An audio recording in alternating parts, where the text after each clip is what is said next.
말씀 우리가 익히 잘 아는 가나안 여인의 이야기 있습니다.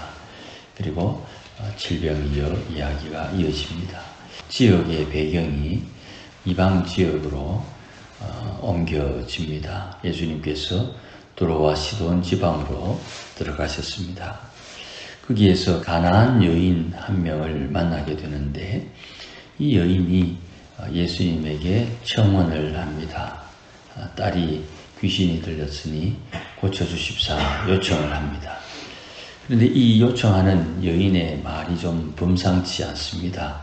예수님에 대한 표현이 주 다윗의 자손이여 이렇게 호칭을 붙입니다. 이방 여인이 예수님을 다윗의 자손 또 메시아 이렇게 부르는 것이 흔하지 않기 때문입니다. 다만 예수님에 대한 소문이 많이 퍼졌으리라 그렇게 생각이 되고 또 이 여인이 얼마나 지금 갈급한 상황인지를 우리가 눈치챌 수가 있습니다. 그럼에도 불구하고 예수님께서 이 청원에 대해서 응답이 없습니다. 23절에 보니까 제자들이 와서 여자가 우리 뒤에서 소리 지른다 이렇게 말하는 것을 보니까 예수님 오시는 과정에서 이 여인이 예수님에게 청원을 하고 예수님은 이 여인의 소리치는 것과 상관없이 이 여인을 지나친 것 같습니다. 이 여인은 예수님이 그냥 지나쳤는데도 불구하고 뒤에서 계속 예수님에게 자기 형편을 청원하는 것 같습니다. 이 시간이 얼마 동안 이어진 것 같습니다. 그래서 답답한 마음에 제자들이 예수님에게 이 여인을 보내시지요. 그렇게 말씀을 하니까 24절에 예수님 말씀에 나는 이스라엘 집에 잃어버린 양 외에는 다른 데로 보내심을 받지 아니했다. 이것이 아주 중요한 기준이 됩니다. 예수님께서 이 땅에 오신 이유, 아버지가 지시하신 내용, 그것이 이스라엘 집에 잃어버린 양을 구원하고 돌이키는 데 목적이 있다. 여기에 이스라엘 집에 잃어버린 양, 이것을 단순하게는 유대인을 말하지요. 그리고 영적 이스라엘, 잃어버린 영적 이스라엘도 의미합니다. 예수가 이렇게 응답하는 내용을 들은 여인이 예수님 앞으로 와서 예수님에게 절을 하면서 나를 도와달라. 예수님께서 반응한 것을 눈치채고 빨리 지금 이 문제를 해결하려고 예수님 앞에 다시 옵니다. 그러니 예수님께서 이 여인에게 직접적으로 응답합니다. 자녀의 떡을 취하여 개들에게 던짐이 마땅하지 아니하다.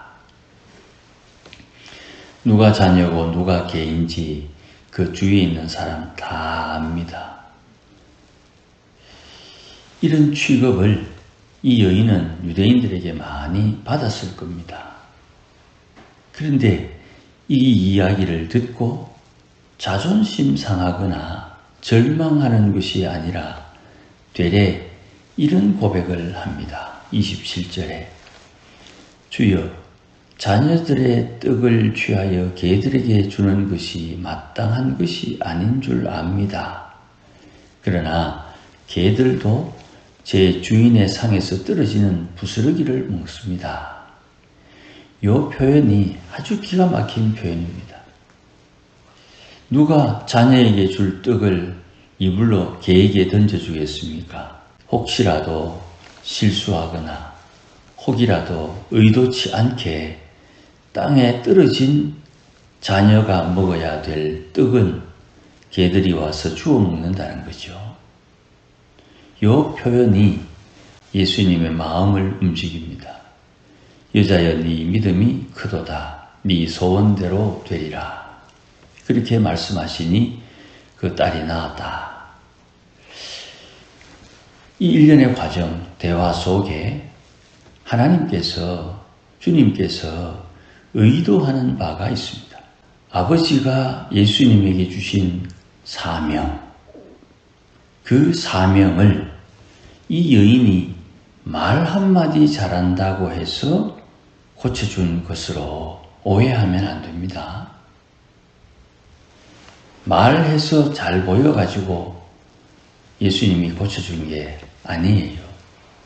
예수님의 관심은 유대인이든 이방인이든 믿음이 있느냐, 그 마음에 믿음이 있느냐를 보시는 겁니다. 우리가 하나님 앞에 기도할 때 하나님 이런 저런 이제는 하나님 좀 구원해 주십시오, 도와주십시오 라고 할 때 믿음이 있느냐를 하나님께서 살피시는 거예요. 언젠가 이런 분을 만난 적이 있어요. 참 일이 안 풀려요. 그래서 신방을 가서 이야기를 듣는데 냅다 그분이 어릴 때 이야기를 하는 거예요. 옛날에 다 어렵게 살았지요. 그 어렵게 사는 중에 교회 가서 기도하고 예배드리고 새벽에 가고 낮에 주일 예배 갔다 오고 하는데 그 아버지가 그때는 흔했던 지게작대기로 그렇게 많이 때렸대요. 그냥 그 이야기를 하면서 그냥 우시는 거예요. 눈물이 걸성걸성 목이 메여 사는 이야기를 들으면서 하나님께서 믿음의 고난의 시기를 기억나게 하는 거 보니 하나님의 은혜가 오겠다. 그런 마음을 느낀 적이 있습니다. 이 여인이 이방 여인이에요. 유대인에게 개처럼 취급받던 그런 상황이 하루 이틀이 아닙니다. 메시아라고 하는 내가 믿기로 다윗의 자손이라 그렇게 불러도 손색이 없는 이 예수님께서 자기를 무시하고 있는 그 상황에서도 이 여인의 고백, 주여 나를 불쌍히 여기소서, 주여 저를 도와주소서. 맞습니다. 개들도 주인의 상에서 떨어지는 부스러기를 먹습니다. 이런 고백을 통해서 저의 마음에 믿음이 있는지 예수님께서 확인하시고 저의 소원을 믿음대로 허락하시는 거예요. 우리가 예수를 믿고 우리가 지금까지 온 여정 가운데 이런 하나님 앞에 간절한 마음 다 경험이 있지 않습니까? 자기만의 간증거리 말이죠. 그것을 통해서 내가 여기까지 왔는데 내가 신앙생활을 하면서 이런 고비 저런 고비 지나면서 여기까지 왔는데 주님은 없고 그 경험의 열매가 되는 내 자신은 남아있는 그런 상황이 발생될 수도 있다는 거예요. 이렇게 이 여인이 고침을 받습니다. 또 예수님께서 거기에 사흘 정도 계셨는데 많은 사람들을 고쳐주십니다. 그런데 이 이방 사람들이, 이방 경계에 있는 이 사람들이 예수님께서 치유하는 이 사건들을 통해서 경험하고 31절 맨 뒤에 이스라엘의 하나님께 영광을 돌렸다 그랬어요. 그러니 여기에 예수님에게 치유받은 사람들은 단순하게 유대인으로만 볼 수 없는 거예요. 이들이 이스라엘의 하나님, 유대인들이 섬기는 그 하나님, 이분을 보내셔서 우리를 구원해 주신다. 우리를 살려주셨다. 우리를 도와주셨다. 그렇게 영광을 돌렸다는 거예요. 이 영광을 돌리는 사람들을 대하는 예수님의 태도, 유대인이 아닙니다. 32절에 이 무리를 불쌍히 여겨요. 그러니 앞에 가나안 여인이 자기 딸을 고치는 것은 물론이고 자기 주위에 있는 많은 사람들을 고치도록 예수님의 마음을 움직였고 그 은혜를 입은 이들이 이스라엘의 하나님께 영광을 돌리는 이런 상황이 발생된 터에 예수님께서 나서서 저들을 불쌍히 여겨주고 사흘 동안 나와 함께 있어서 저들이 가지고 온 또 저들이 먹으려고 준비했던 양식이 떨어졌으니 이제 저들을 흩어 보내면 가는 길에 굶주리고 기진할 것이다. 그렇게 예상을 하고 예수님께서 제자들에게 이 사람들 굶겨 보내지 못하겠으니 너희에게 떡이 있느냐 이렇게 묻는 거예요. 이 4,000명을 먹이는 칠병이어의 배경은 예수님께서 나서서 저들에게 양식을 공급하는 것이에요. 그리고 이들은 이방인입니다.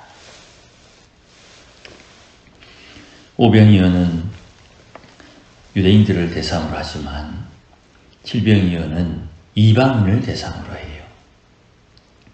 제자들이 동일한 반응입니다. 이 광야에서 우리가 이 무리를 먹일 만큼 떡을 어디서 구하겠습니까? 단순하게 요기시키는 게 아닙니다. 33절에 배부를 만큼 떡을 얻을 수 있겠습니까? 그 많은 양을 어디서 얻을 수 있겠습니까? 이 제자들의 고백이 오병이어와는 조금 다르지요. 무리에게 배부를 만큼 먹일 수 있는 떡을 어디에서 얻겠습니까? 이 말씀에 너희에게 떡이 있느냐 7개와 작은 생선 2마리가 있습니다. 이 2마리라고 말하는 거 보니까 머리 떨어진 거 또 몸통 조금밖에 안 붙은 거 뭐 그런 부스러기가 아닌가 싶어요. 예수님께서 그 말씀을 듣고 오병이어처럼 무리를 나누어서 땅에 앉히고 축사하시고 떼어서 제자들에게 주니 제자들이 다시 무리에게 나누어 주므로 배불리 먹고 남는 것 7광줄이 거두었다. 그 사람들은 여자 어린이 제외하고 4,000명이다. 요게 예수님께서 성찬의 자리에 이방인들을 초대해서 잔치를 베푼 모양입니다. 그러니까 주님 앞에 나와서 불쌍히 여김을 받으면 주님께서 이런 은혜에 은혜를 더하고 은혜를 입는 과정 속에 하나님 앞에 영광을 돌리고 주의 성찬의 자리에 초대를 받고 주님께서 저들에게 풍성하게 공급해 주시는 은혜를 발견하게 되죠. 이 은혜의 과정 속에 한 여인의 믿음, 이 은혜의 과정 속에 이 은혜가 어디로부터 오는가? 이스라엘의 하나님께 돌리는 영광, 거기에 걸맞는 예수님의 접대, 예수님께서 공개하시는 대접의 행실이 나오게 되는 거예요. 자, 이것이 우리 삶 속에 자연스럽게 반복되고 되풀이되는 것입니다.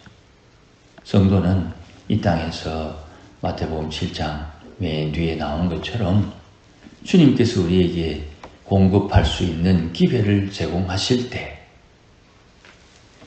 입히고 먹이고 또 능력을 주시면 귀신도 쫓고 영적인 일을 하고 사람을 살리고 하나님의 영광을 드러내는 그 삶을 살아야 됩니다.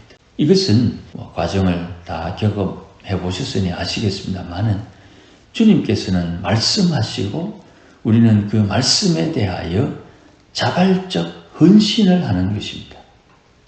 아이고 주님이 시키지 안 할 수도 없고 하려니까 참 답답하고 손해보는 것 같고 뭐 그런 마음은 들 수 있겠지만 자발적 헌신으로 하나님 앞에 말씀하셨으니 내가 순종한다 하는 신앙이 되기까지 자라야 되는 것이에요. 하나님의 일, 특별히 교회에 드러나는 일들은요, 자발적 헌신이 일이 제대로 되는 거예요.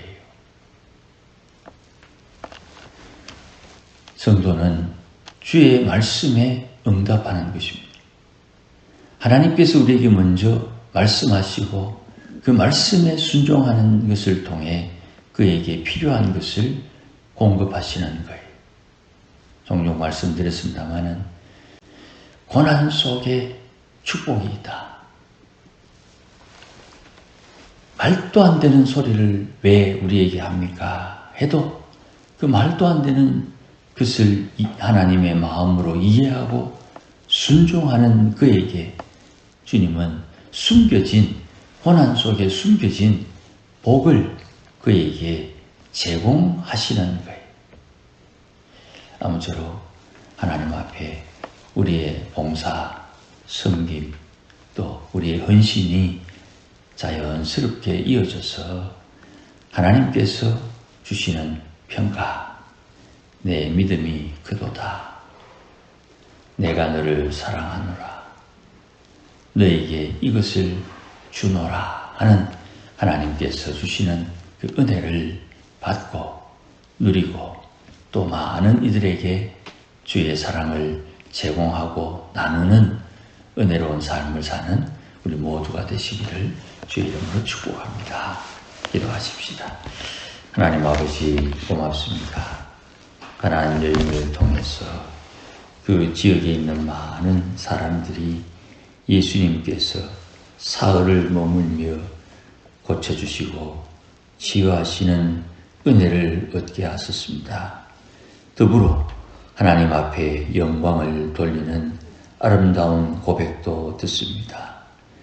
이 귀한 사역에 주님께서 또한 저들이 돌아가는 길에 지치지 않도록 먹을 것을 공급하시고 필요를 채우시고 은혜를 제공해 주시는 이 귀한 사역을 살피며 오늘도 하나님 앞에 소망하는 바를 조심스럽게 고백하오니 주님께서 응답하여 주시고 때를 따라 돕는 은혜의 손길로 함께 하시며 성령의 충만함으로 주님의 일을 넉넉히 감당할 수 있도록 은총을 덧입혀 주시옵소서.